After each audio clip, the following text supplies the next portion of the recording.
How's your day going, sir? Mr. Radar.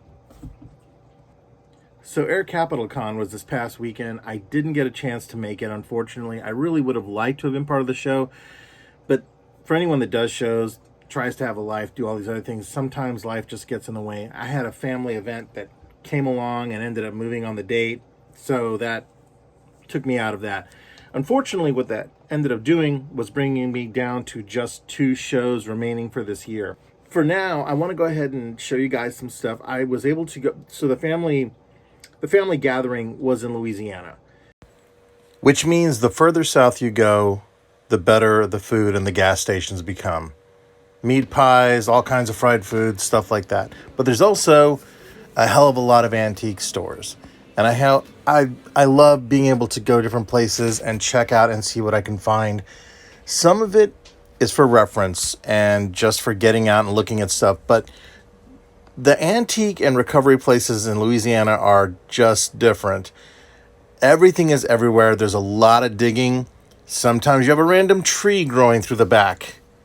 This is really wild. I really do love this quite a bit now that I'm looking at it again. And you will find some really crazy things there. I love this couch because it was black and green.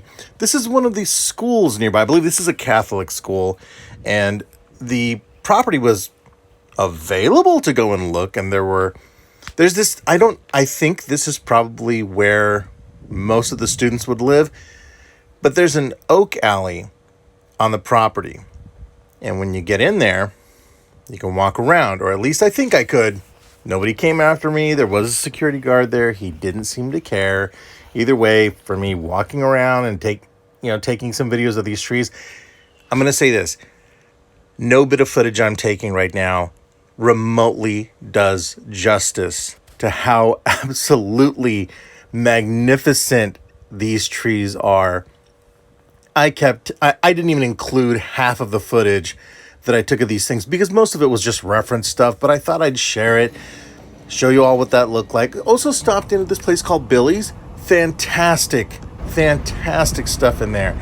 Then drove on to the next location, which was across a bunch of other areas. A lot of the towns are very close together to Sunset.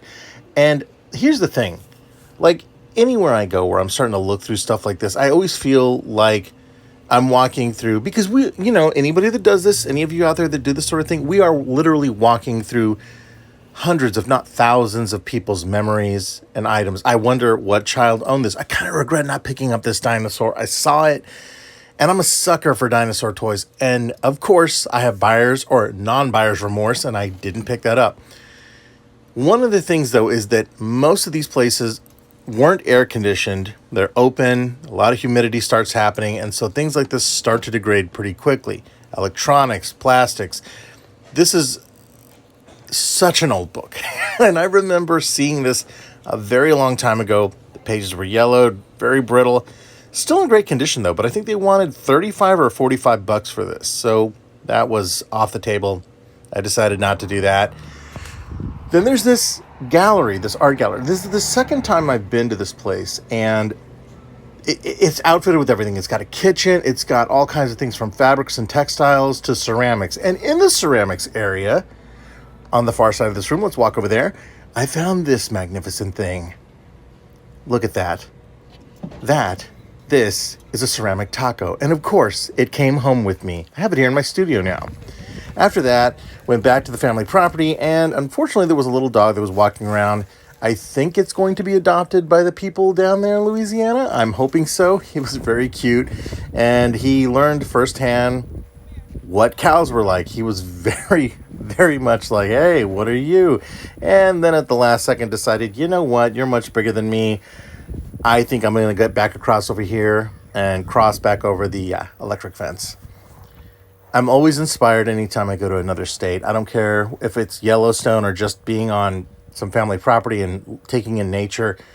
I needed the breather. I needed the time just to think and just get some inspiration for the artwork I've been trying to work on.